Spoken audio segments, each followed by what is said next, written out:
Buenos días, compañeros y compañeras, ¿cómo les va?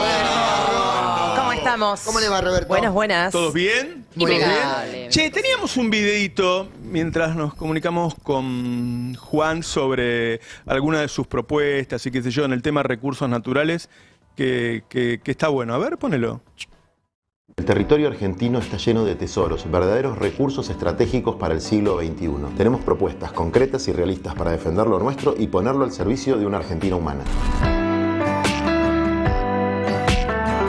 Enfrentamos un nuevo ALCA. El primero fue el de Bush y pudimos derrotarlo. Ahora nos toca defendernos del saqueo y la apropiación de nuestros bienes comunes. No son teorías conspirativas. Hay que leer los documentos del G7, de la OTAN. Hay que escuchar a la jefa del Comando Sur, al embajador norteamericano, a Elon Musk, a Soros. Y por casa, ¿cómo andamos? Escuchemos a Jaureche. Decía, si malo es el gringo que te compra, peor es el criollo que te vende. Y vemos políticos de todos los colores haciendo fila para entregar el patrimonio patrio y quedarse con la comisión. Nosotros somos de la estirpe de San Martín y Belgrano, de los gauchos, criollos, negros, originarios que defendieron el territorio. Nos toca hoy enfrentar al nuevo invasor y recuperar la soberanía. Para cada uno de nuestros recursos fundamentales tenemos que expandir el modelo de YPF. 51% de la propiedad como mínimo es pública. Litio y tierras raras. Entre Argentina, Bolivia y Chile conformamos el triángulo del litio y tenemos el 60% de las reservas mundiales de este recurso. Pero nuestro país es el que menos recauda de los tres y tiene muchos menos controles. Además del litio, existen las tierras raras, livianas y pesadas, que son fundamentales para las nuevas tecnologías. El código minero actual deja a la Argentina absolutamente indefensa. Permite concesiones provinciales a cualquier empresa argentina o extranjera. Estas concesiones son a perpetuidad y sin condiciones. Encima, solo les cobramos hasta un 3% de regalías. Chile cobra el 40%. Eso lo vamos a cambiar. Por eso proponemos declarar al litio y tierras raras como recurso estratégico y sustraerlo del código de minería. Crear el Fondo Soberano del Litio para la Educación, como tiene Noruega con el petróleo. Los activos fortalecen nuestra estabilidad macroeconómica y las ganancias se aplican exclusivamente al mejoramiento educativo. Es una cuestión moral. Garantizar que YPF Litio controle la mayor parte de los yacimientos, la producción, el refinamiento y la exportación de los recursos. Frenar la exportación en bruto del recurso y exigir a los inversores valor agregado en origen. Garantizar la preservación de la cultura, el estilo de vida y el desarrollo económico de la comunidad local. No puede haber pueblos pobres de donde se extraen todas las riquezas. Para eso hay que desarticular los pactos de poder. Bueno, ahí Grabois está hablando de los recursos naturales. A uno le pasa cuando va a otros países y esos países saben que acá hay 40, 50% de pobreza, pero también saben que somos el granero del mundo y dicen, ¿cómo puede ser? ¿En serio? ¿Ustedes producen alimentos para 600, 700 millones de personas? Que es la estimación que hice yo. En 2003 daba 300 millones, en 2007 daba 450 y hoy producimos alimentos para 600, 700 millones. Y 10, 11 millones de personas tienen hambre. Bueno, el tema es que nos puede pasar que si no defendemos los recursos naturales, seamos uno de los países récord en exportaciones y sigamos teniendo 40% de pobreza. Por eso me parece que ese tema que plantea Juan en el video es primordial. ¿Ya estamos? Bueno, ya estamos en comunicación con el precandidato a presidente por Unión por la Patria, Juan Grabois. Hola Juan, ¿qué tal? ¿Cómo estás? ¿Cómo andas, Roberto? Bien, bien, me dijiste que la primera nota no iba a dar a nosotros, pero no importa, viste que yo no soy rencoroso, no te lo voy a decir ni bien entramos al reportaje. No, yo iba a empezar yo, si me hubieses dejado, pidiéndote perdón, porque efectivamente eso es así. Y tenía una leche por unas cosas que habían dicho en el programa al que fui anoche, el día anterior, que me olvidé y que quería ir ahí a contestar. Quería contestar porque una estrategia de invisibilización y descalificación de nuestra candidatura, como si fuera el candidato yo y Paula Valmedina, no sé, del Partido Demócrata Norteamericano y no de Unión por la Patria. Nosotros somos igual de candidatos que Massa y Rossi, estamos absolutamente en las mismas condiciones, vamos pegados a las mismas listas, entonces la invisibilización, la desacreditación y las chicanas baratas que algún comunicador puede usar para justificar su masismo, que tiene todo el derecho del mundo a tener esa opción electoral, pero bueno, justificarlo, si se quiere, como si fuera una opción natural de los que seguimos el pensamiento estratégico de Cristina. Es decir, el pensamiento estratégico no es las definiciones coyunturales y tácticas, el pensamiento estratégico es un modelo de país, y la verdad es que me molestó mucho, así que incumplí y te quiero pedir perdón. Y me siento mal por eso, la verdad, porque no me gusta hacerlo y bueno, cuando uno se enoja a veces hace cagadas. Así que, primera lección de la campaña, no enojarse. No hay que enojarse, no hay que enojarse. A ver, ahí entremos por el tema en el que hiciste el video. ¿Qué diferencia pensás que puede haber respecto a los recursos naturales estratégicos en una propuesta tuya o en una propuesta de Massa?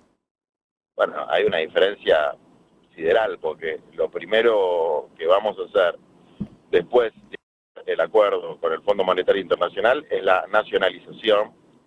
Ahora te voy a explicar qué quiere decir para mí la nacionalización. La nacionalización de todos los recursos estratégicos, empezando por el litio y las tierras raras. No hay que perder de vista las tierras raras, que son más importantes que el litio. Los combustibles en toda su diversidad, porque hay distintos tipos de combustibles. La riqueza ictícola, que en este momento está siendo devastada por flotas pesqueras que vienen sobre todo del este, digamos, porque nosotros somos la cantera de las multinacionales de Occidente para que nos afanen el oro, el litio y las tierras raras, y somos la pecera de las flotas chinas para que nos afanen los camarones, los peces, etcétera. Entonces, bueno, dejar de que se vaya toda la riqueza de nuestra patria implica un proceso de nacionalización que algunos dirán es castrochavista y yo les responderé es noruego.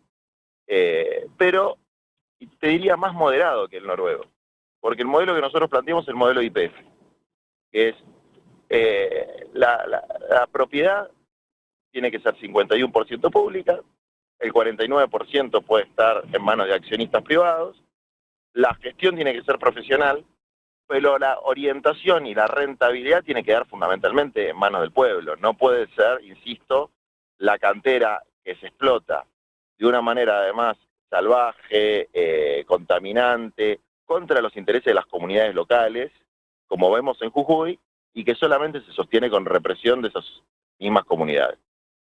¿Y vos pensás que más...? No creo que más haga eso. ¿No? No.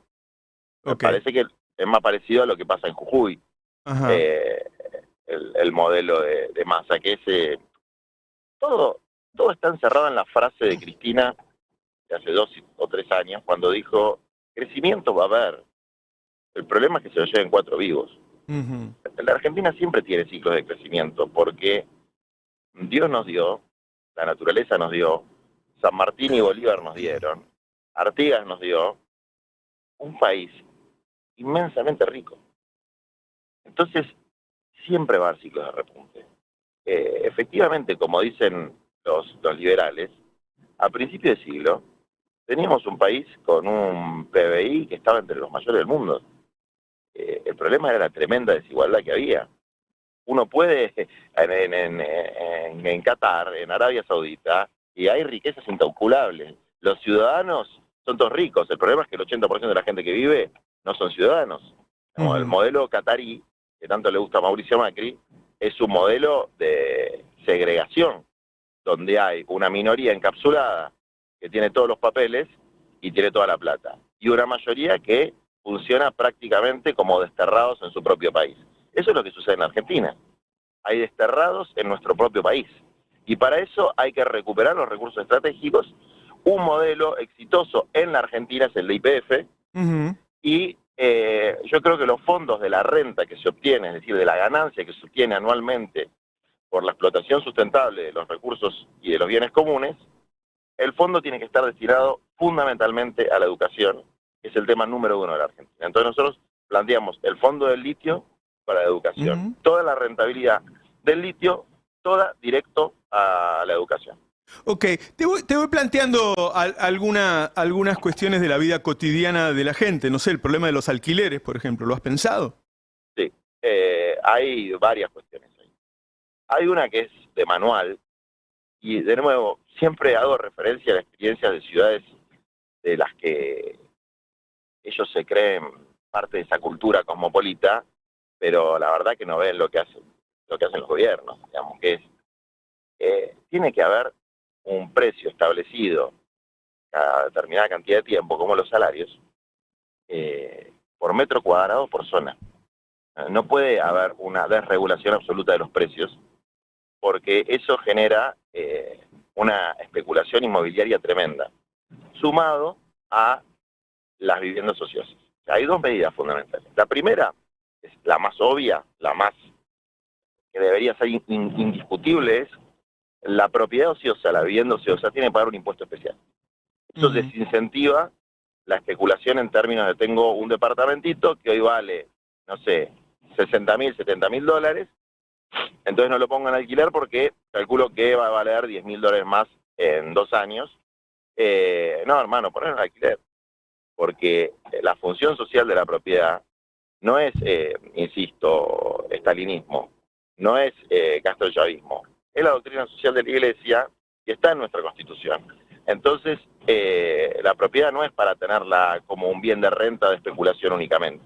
Tiene que estar al servicio del bien común, porque si no vamos a vivir una sociedad invivible. Está claro. Pero más allá de los motivos filosóficos, es una medida muy práctica. Digamos, bajaría automáticamente el precio de los alquileres. Porque habría más oferta en el mercado. Pero desde luego, porque si tenés que pagar el triple de impuestos por la vivienda ociosa, la vas a alquilar. Eso sí. Y poner un límite de precio que se fije entre las asociaciones de inquilinos y las asociaciones de propietarios, periódicamente al metro cuadrado en cada barrio, en cada ciudad del país. Está claro. Cristina dice que el acuerdo con el fondo es inflacionario. ¿Qué harías con el FMI? Bueno, esa sería la primera medida. Anular el acuerdo con el Fondo Monetario Internacional, suspender los pagos. Ajá. Y después de eso, sentarnos a negociar. Y el otro día escuché que alguien que no es santo de mi devoción, tiene mucha experiencia política, lamentablemente su gobierno llevó la vida de 2 compañeros queridos como Max y Darío, que es Valde, diciendo si no se puede pagar, no se paga. Es una cosa tan sencilla, ¿no? Un concepto tan sencillo que es, uno prioriza en la vida. Si vos no tenés para darle comer a tus hijos, vas a dejar de pagar la cuota de la tarjeta de crédito. Y después te vas a pelear con el banco y el banco te va a joder. La diferencia es que la cuenta de nuestra tarjeta de crédito es todo el capital del banco. Entonces, si la cuenta nuestra sería 1.000 millones de dólares, tendríamos un problema. Pero al ser más de 45.000 millones de dólares, el problema lo tiene el banco.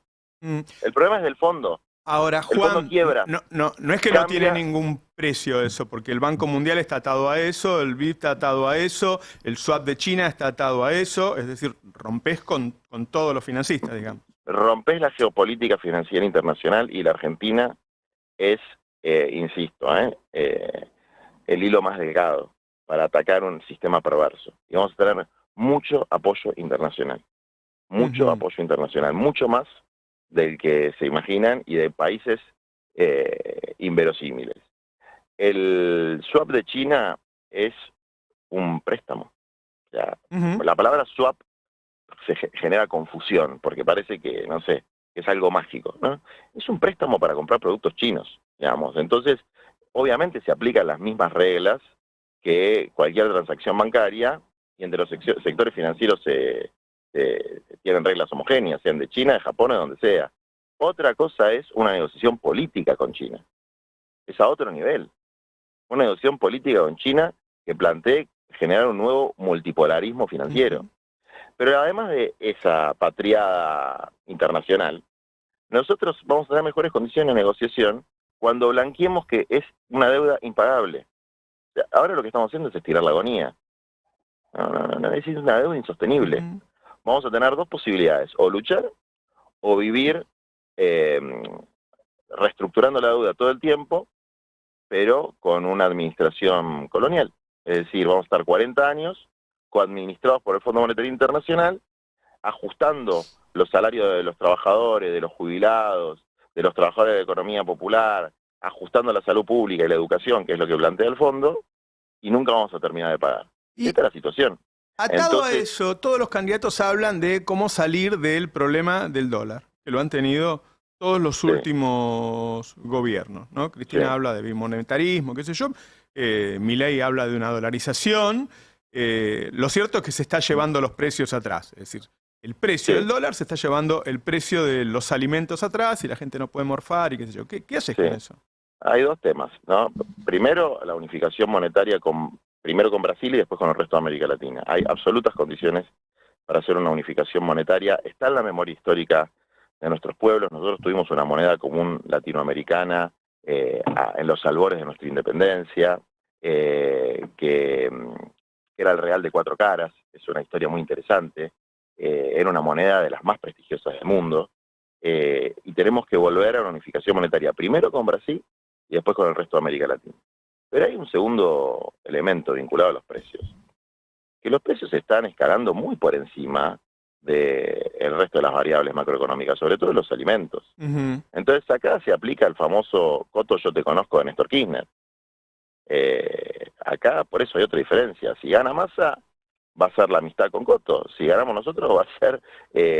Coto va a perder mucho margen de ganancia. Coto, Carrefour, los grandes supermercados, o sea, que empiecen a hacerlo lobby en contra nuestro, porque ya se los voy avisando. Van a tener que reducir sus márgenes de ganancia fuerte, porque lo que están haciendo con los precios es una barbaridad, y en los últimos años, mientras la gente perdía, ellos recuperaron market share de una manera impresionante, a costa de los almacenes y los supermercados, porque mantienen las ofertas, pero aún con las ofertas, después en el ticket te lo meten por otro lado. Y además hay un direccionamiento inflacionario también de las políticas sociales al gran supermercadismo, por no haber una política de direccionar el consumo a la economía regional, que es lo que debería hacerse para no estar haciendo la estupidez de pagar un flete para que el sachet de leche llegue de General Rodríguez a Jujuy. Entonces hay un montón de cosas que con autoridad política se pueden resolver para tener una política de precios razonable en los alimentos esenciales. Desde la Empresa Nacional de Alimentos, que funciona muy bien, por ejemplo, en La Rioja, con un montón de productos, que en La Pampa tiene una línea propia de leche que es un 30-40% más barata que la del mercado y que le llega a todas las familias pampeanas que la necesitan, hasta tener un control muy firme de lo que antes se llamaba el agio, y que Perón era un fanático de la lucha contra el agio, para que no nos roben los comerciantes, los grandes comerciantes, ¿no? Juan, recién mencionaste hay que tener autoridad política y estás haciendo una serie de propuestas que obviamente restringen las utilidades de los grandes grupos de Argentina. Cristina, por eso pagó un alto precio, ¿no? Hoy está condenada, inhabilitada, quisieron matarla, han ido presos exfuncionarios, dueños de medios, sindicalistas. ¿Qué se hace con eso, con el lawfare? Primero, hay una cuestión que es el que no se anima, que se dedique a otra cosa. La lucha por el cambio social no es para cobardes, no es para pusilánimes, sino es una administración de la realidad. Y la realidad que tenemos en la Argentina no es la de Suecia, porque administrar de la realidad en países con índices de desarrollo humano razonables, bueno, allí pase, pero administración de la realidad en un país donde hay que hacer una revolución para que todo cambie, ¿eso qué quiere decir? Hay que dar vuelta a la tortilla, digamos, ¿no? No puede ser que el 1% se lleve todo y el 99% en sus distintas variantes, pero sobre todo el 40% de abajo, sufra todas las penurias. Entonces, hay que tener coraje y después hay que limpiar el Poder Judicial de esta mafia corrupta e inoperante, que fíjate una cosa muy graciosa que pasó. El día que se oficializa mi candidatura, la Corte Suprema, no una Cámara, la Corte Suprema, con la firma de los 4 delincuentes que la integran, saca un fallo, escuchá esto, saca un fallo imponiéndome una multa por no cumplir con el debido decoro como abogado en un juicio que hubo contra un dirigente social que se llama Lito Borello, que yo era su abogado. Y yo, ¿cuál era no cumplir con el decoro? Pues, venían 3 jueces del lawfare y los señoritos pretendían que yo me pague. Y yo no me iba a parar, de ninguna manera. Y les dije en la cara todo lo que les tenía que decir, porque eso era una pantomima de juicio en un momento donde estaban buscando cualquier dirigente como trofeo de guerra. Entonces, después te voy a mandar el video del alegato que yo hice. Entonces me ponen una multa ridícula, inconstitucional, violatoria del derecho de defensa, del derecho de expresión, y la Corte el día que se oficializa lo saca de nuevo para que salgan los titulares, fallo de la Corte adverso a Juan Grabois, como si hubiese tenido alguna causa penal propia, ¿no? Cuando en realidad yo estaba defendiendo a otro compañero que tampoco había hecho nada malo y finalmente logré el sobreseimiento de ese compañero. Y hoy, en realidad ayer, nos enteramos de que a partir de un pedido nuestro, que somos querella en la causa de Revolución Federal, no de la Fiscalía, que son unos chantas que no laburan, se pudo secuestrar la 9 milímetros y un personaje de Revolución Federal llamado Dali Revolución la había ofrecido para el atentado contra Cristina. Es decir, por un lado tenemos jueces que intervienen en la política de manera absolutamente evidente, entonces como no pueden suspender las PASO al candidato que menos le gusta, le inventan un fallo el día que le oficializan las listas para que la noticia no sea la oficialización de listas, sino el fallo adverso. Y por otro lado tenemos jueces y fiscales absolutamente inoperantes que investigan mal. Entonces, en 9 meses no pudieron identificar a una persona que figuraba ofreciendo un arma y no pudieron secuestrar el arma, y nosotros en una semana de investigación entre 5 o 6 pibes, encontramos quién era la persona, dónde vivía, cuáles eran sus conexiones empresarias, dónde estaba el arma, y así se logró el secuestro del arma. Entonces, el Poder Judicial es un gran problema, digamos, ¿no? Entonces, desde la historia inmemorial de la humanidad, si los jueces no son justos, no hay sociedad posible. Entonces, es una prioridad, te diría, del primer orden, limpiar esa mafia. Uh-huh. Me están comentando que están allanando en este momento la casa de Milagro Sala, no sé si vos sabías. No, me acabo de enterar, una barbaridad. Lo que sí te puedo decir es que lo que está pasando en Jujuy es, sin lugar a duda, un estado de sitio permanente. Anteayer secuestraron a 3 personas que habían denunciado violaciones sobre derechos humanos en nuestra misión, que fueron nuestros abogados de nuestro espacio a recabar denuncias, porque los abogados de ahí no dan abasto.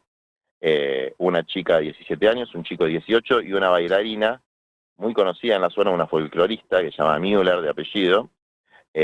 A los 3 los secuestraron, los golpearon, los torturaron, a la chica le vendaron los ojos. Es decir, situaciones muy, muy graves. Y lo que me estás contando, evidentemente, forma parte de un proceso de intimidación. Yo te puedo decir por qué lo están haciendo. Porque quieren tapar con el nombre de Milagro, a la que se dedicaron a estigmatizar durante años y años, y que el gobierno no cumplió su promesa de liberarla, quieren ponerla a ella en la tapa de los diarios para no mostrar la tremenda pueblada que hay en Jujuy, el tremendo proceso de resistencia que hay en Jujuy, y la tremenda represión que existe contra ese proceso de resistencia, que aplica técnicas propias de grupos de tarea de la dictadura.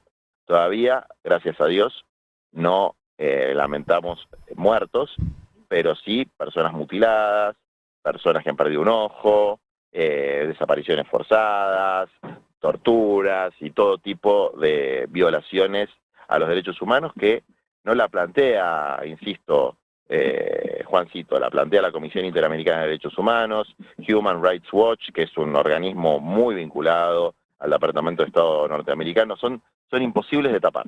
Uh-huh. Por ejemplo, ¿qué haría yo con eso?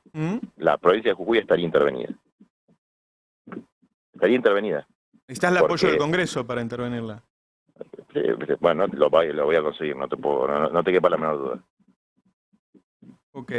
Juan, Cristina te tuvo que habilitar, porque si vos no, si no, no serías candidato.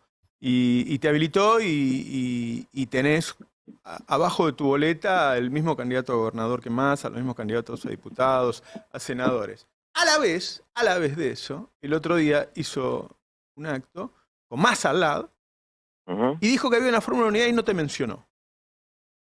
Yo escuché otra cosa. A ver. Todo el mundo cuando habla Cristina escucha distintas cosas. Es muy raro. Por eso. Bueno. ¿Y viste que ella dice comprensión de texto y de contexto? Sí, ajá. Bueno, yo escuché la palabra. ¿Qué escuchaste vos? Escuché primero la palabra fullero. Que me pareció una cosa importante. Ajá. Pero escuché que su candidato era Guado. Vamos, Juan, vamos. Seamos sinceros con la gente. Si hubiera querido que sea Guado, era Guado. Bueno, yo te estoy diciendo lo que escuché. Después la interpretación corre por cada cual. Yo lo que quiero decir es, más allá de lo del acto, etcétera, magia no fue que nosotros tengamos la lista. No fue solamente esa tarde bastante épica para nuestra militancia de juntar miles y miles de avales en un par de horas. Fue espectacular, fue impresionante y nos subió la moral de una manera, porque el baldazo de agua fría que fue para la militancia, que lo bajen a Guado, y fue tremendo. Entonces, bueno, por lo menos hay un canal para todos los disconformes con esa decisión que fue tan dolorosa, porque ya estábamos todos subidos a la guadoneta, por lo menos es un cauce para que todos los que estábamos, pero devastados por esa decisión, tuviéramos un camino que es un voto útil, ¿no? Porque en la medida que nosotros aumentemos el caudal electoral, tenemos mayor capacidad de condicionar el sistema político. Y nosotros vamos a condicionar el sistema político ¿para qué? Para fortalecer las negociaciones a cara de perro con el FMI, para recuperar los recursos naturales, para defender a los pueblos que están sufriendo violaciones a los derechos humanos, para tener una política de tierra, techo y trabajo. Ese es nuestro rol, ¿no? Después, desde luego, el sistema tiene su candidato, y el candidato del sistema no soy yo. Entonces vamos a tener una pelea contra un Goliat. Y que además, esa es nuestra pelea en el frente interno. Tenemos el frente externo, que es el más importante. Hay una contradicción principal y una contradicción secundaria. Lamentablemente, cronológicamente, nos toca enfrentar la contradicción secundaria al principio, porque primero tenemos la primaria, la interna, digamos, la PASO, pero la contradicción principal está en el proyecto inhumano de Larreta, de Bullrich. O sea, de Milei, para vos Larreta es distinto a Massa. ¿Qué? Para vos Larreta es distinto a Massa. Mira, más allá de sus características personales, para mí hay una cuestión muy clara que lograron los mercados y el sistema, que es garantizarse que el 70% del voto en la Argentina esté concentrado en candidatos que defienden fundamentalmente los privilegios de las minorías y de los, entre comillas, mercados, que no son los mercados, porque los mercados también son la salada. El mercado es el mercadito de la esquina de mi casa. Pero bueno, lo que llaman los mercados, que en realidad es el capital financiero. Entonces, por eso vuelan las acciones, porque el establishment logró concentrar la oferta electoral en candidatos que garantizan sus intereses. ¿Cuál es la diferencia? La diferencia es el contexto. Por eso es el texto y el contexto. No es lo mismo el contexto de Unión por la Patria que el contexto de Juntos por el Cambio. En Unión por la Patria, sea quien sea el candidato, tiene límites, tiene limitaciones. No puede avanzar, por ejemplo, con una política represiva, porque no, en el contexto de Unión por la Patria eso no se puede hacer. No puede avanzar con un discurso represivo. En el contexto de Juntos por el Cambio están compitiendo para ver quién es más represor. Por eso lo ves a Larreta, que tenía una posición de centro democrático, corriéndose a una posición de centro autoritario. Comprendo. Entonces, hay un contexto. Comparto. Y, bueno, ahí estamos. Comparto. Bueno, y la última, como quedaste en deuda, vos lo dijiste, yo no lo dije. Sí, y ayer hubo una respuesta que no la diste, no sé si porque no la tenías o no la quisiste dar, la puedes dar acá en primicia, de cuál va a ser tu ministro de Economía. Vos sabés que no lo tengo claro todavía. Ahí está, no lo tenía. Bueno, o sea, no lo tengo claro. Tengo opciones. Hay gente que me gusta, digamos, ¿no? Mira, te voy a decir un economista que me gusta, Zayat, es uno que me gusta. El jefe de Economía de Página 12. Sí. Mira vos. Me parece que tiene una capacidad... ¿Qué título, Alfredo Zayat, el ministro de Economía de Juan? ¿Y Alfredo sabe? No, no lo sabe. No, se está enterando ahora. No, se está enterando ahora, pero bueno, para darte un nombre, ¿no? Es una orientación económica que a mí me contiene. Aunque no tenemos diferencias, por ejemplo, él dice que no es momento para avanzar con una unificación monetaria con Brasil, y yo creo que es el mejor momento de la historia reciente para avanzar en una unificación monetaria con Brasil. ¿Lo estuvieron charlando? Sería automáticamente nuestra moneda, digamos. Y creo que los brasileños estarían de acuerdo, de hecho, por una cuestión geopolítica más que por una cuestión de conveniencia económica. Y yo hablo mucho con los brasileros y hablo mucho con los uruguayos, a un nivel alto, digamos. Entonces, sé que es una posibilidad viable. Y también incorporaría gente de la, digamos, de la nueva economía, de la economía digital, porque eso no se lo puede quedar la derecha discursivamente. Uno no puede negar el avance de blockchain, sobre todo, más que del Bitcoin, del blockchain, como un mecanismo de transformación de las estructuras económicas, y eso que ya lo están viendo los grandes grupos de inversión como BlackRock, Templeton, que son, dicho sea de paso, los verdaderos dueños de las multinacionales, entre comillas, argentinas, que no son nada argentinas, están transnacionalizadas, nosotros tenemos que verlo. Y nosotros estamos trabajando mucho con eso, con gente que por ahí no coincidimos ideológicamente, o coincidimos en algunas cosas y en otras no, como Santi Siri, que es uno de los pioneros en el tema de las criptomonedas en la Argentina, y con gente de nuestro campo que sigue fuertemente el tema. Entonces hay un montón de elementos que hay que conjugar para tener una visión de una economía plural, no de una economía, si se quiere, con un sesgo del industrialismo del siglo XX, que está un poco como una tara en algunos dirigentes que vieron el pleno empleo de los 70, vieron los salarios de los 70 y quieren volver a eso, y a veces al pasado no se puede volver, hay que pensar creativamente el futuro, donde lo que el mercado no aborda, hay que abordarlo comunitariamente. Hay que abordarlo en una economía que tenga el buen vivir como orientación y como norte fundamental, y por ahí no sea, parafraseando al Indio Solari, no sea todo putaguita en la vida, ¿no? ¿Y pensaste algún otro ministerio? ¿Algún otro ministro? Mira, si me das 2 semanas, 3 semanas, te armo el fixture.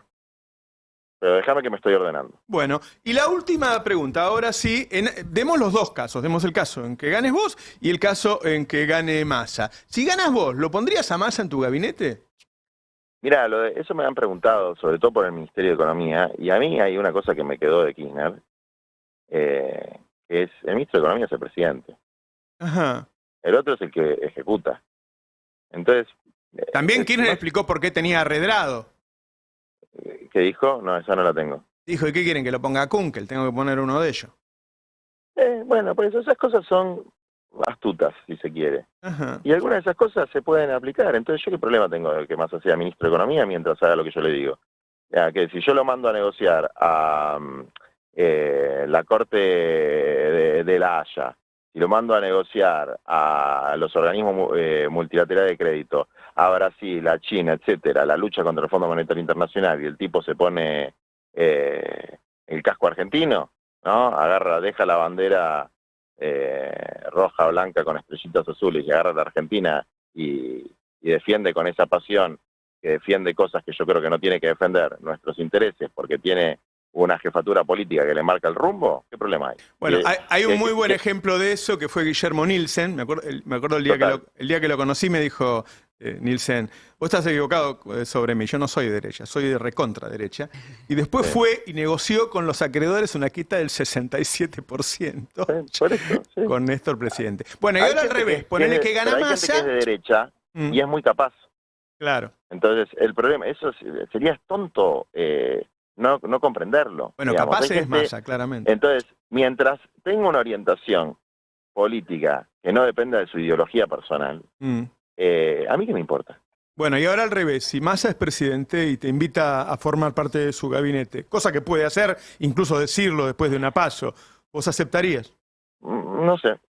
Lo que sí tengo claro que es que el que gana, gana y el que pierde acompaña. Eso lo tengo clarísimo. Pero no sé, no lo sé. En principio hoy te diría que no, pero tampoco fui de parte del gabinete de Alberto, ¿eh? Es decir, porque yo tengo un proyecto distinto, yo encarno un proyecto distinto. Entonces, para mí, si no hay confrontación con los sectores económicos concentrados y con los organismos multilaterales de crédito, no hay liberación de la patria. Entonces, nuestro proyecto es un proyecto de liberación y es un proyecto revolucionario en términos de reformas sociales. Nosotros planteamos la reforma agraria, la reforma urbana y la economía plural. Eso es un cambio de fondo en la orientación estratégica de un país. Nuestro espacio se llama Patria Grande porque la unidad latinoamericana es nuestro imperativo geopolítico. Entonces, no voy a compartir la orientación general de un gobierno de masa. Sí voy a compartir la delimitación que nuestra coalición representa en relación al fascismo, en relación a la derecha deshumanizante, en relación a la represión como mecanismo de resolución de la conflictividad social, es decir, como un espacio de garantías democráticas básicas al que por lo menos voy a tratar de impregnar un programa de justicia social, condicionando de alguna manera, porque yo sé que los que me votan a mí no van a votar si no hay un cambio, por lo menos en las prioridades del gobierno futuro, eventualmente, si llega a pasar la excepcionalidad muy improbable de que me gane, cosa que no va a suceder porque le voy a ganar yo, para que tenga, mi hijo me pregunta quién, para que tenga un contenido popular. No sé si me expliqué bien o me mezclé. No, dijiste que el que gana, gana y el que pierde acompaña, y que lo que harías en ese caso es tratar de imponer parte de tus ideas y dijiste el porqué también. O sea, acompañás porque le pones un límite claro, de un lado el fascismo y del otro lado el acuerdo democrático que significa Massa con Cristina.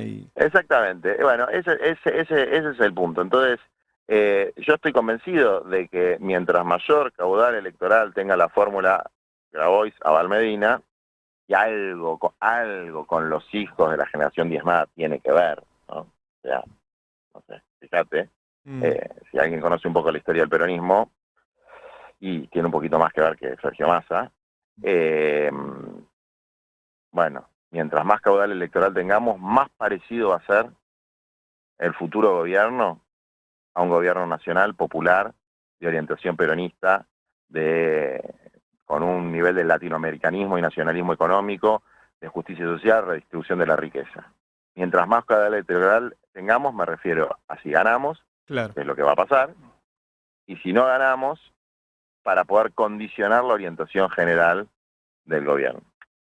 Juan, muchas gracias y mucha suerte. Gracias. Sí, te pido disculpas de nuevo por no haber era un podido chiste, por favor. cumplir, no, porque no, es verdad, no tendría que haberlo hecho, y me ganó un poco no es la calentura, es cierto sentido de la injusticia, ¿no? De ver que, qué sé yo, de repente, viste la frase, hay más papistas que el Papa, bueno, hay más masistas que Massa,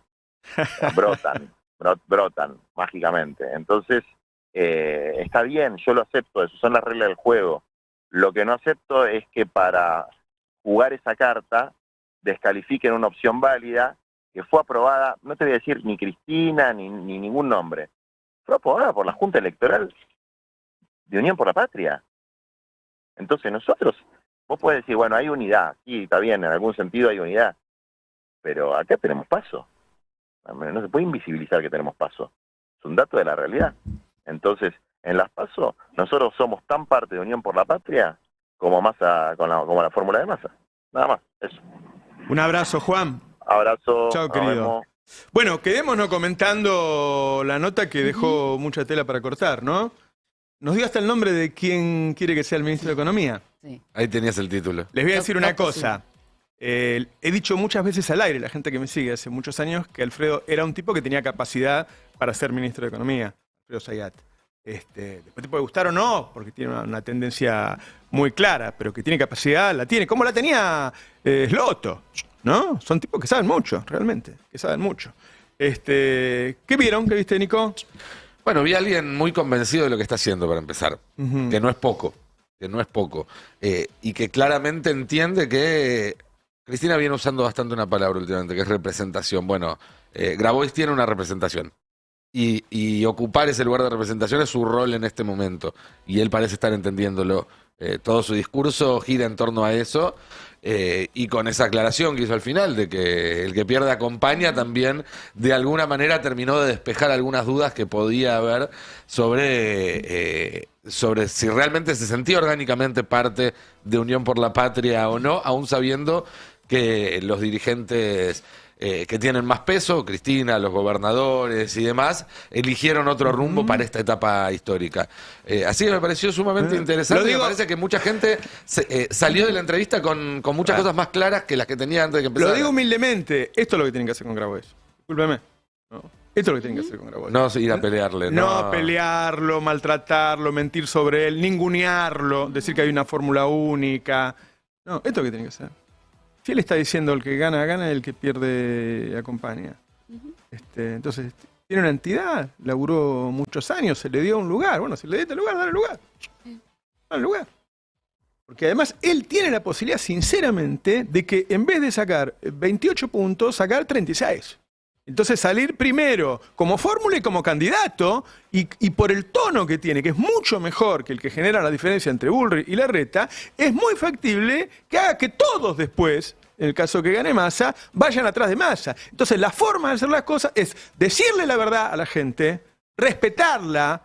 No son boludos, el núcleo duro, no son boludos, son gente muy inteligente que tuvo la capacidad de bancarse todo el atropello del Loeffler, toda la difamación y seguir respetando. Son los más inteligentes. El núcleo duro son los más inteligentes de esta sociedad porque no fueron transformados por los medios de comunicación. Entonces hay que respetarlos, no armar un Frankenstein. Ahora hay un montón de piezas dando vuelta. Bueno, no armes un Frankenstein. Armamos armonioso. Si el tipo tiene un discurso armonioso, propone cosas que a muchos le parecen locas, más loca me parece lo de Milei. Y está en todos los canales de televisión. ¿Sí? Entonces, ¿por qué no hay un lugar en la sociedad argentina para que esté en todos los medios de comunicación respetándolo y haciendo una nota como corresponde para Juan Grabois? ¿Qué tipo de sociedad queremos construir invisibilizándolo? ¿Qué es eso de decir que hay una fórmula sola en el frente de todos? Y yo no como vidrio, ¿eh? Yo sé qué es lo que más conviene y todo. Pero, vamos, muchacho.